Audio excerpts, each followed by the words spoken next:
சவுக்கு சங்கருக்கு நிபந்தனை ஜாமீன். சென்னை உயர்நீதிமன்றம் உத்தரவு. சினிமா தயாரிப்பாளரை மிரட்டி பணம் பறித்த வழக்கில் கைதான பிரபல யூடியூபர் சவுக்கு சங்கருக்கு சென்னை உயர்நீதிமன்றம் நிபந்தனை ஜாமீன் வழங்கியுள்ளது.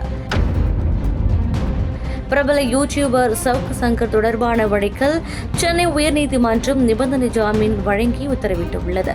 திமுக அரசு, காவல்துறை அதிகாரிகள் உள்ளிட்ட பலருக்கு எதிராக தொடர்ந்து கடுமையான குற்றச்சாட்டுகளை யூடியூப் சேனல்கள் மூலம் முன்வைத்து வந்த சவுக்கு சங்கர் மீது கடந்த சில மாதங்களாக தமிழகத்தின் பல்வேறு காவல் நிலையங்களில் வழக்குகள் பதிவு செய்யப்பட்டு வருகின்றன.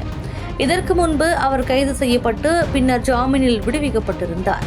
இந்த நிலையில் கடந்த மாதம் சினிமா தயாரிப்பாளர் ஆயிஷா என்பவர் தன்னை அவதூறாக பேசி மிரட்டி ரூபாய் 2 லட்சம் பறித்துவிட்டதாக கூறி சென்னை ஆதம்பாக்கம் காவல் நிலையத்தில் சவுக்கு சங்கர் மீது புகார் அளித்துள்ளார்.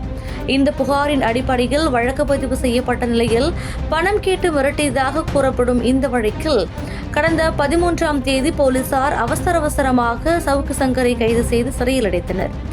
இந்த கைது நடவடிக்கை அரசியல் மற்றும் சமூக வட்டாரங்களில் பரபரப்பை ஏற்படுத்தியது.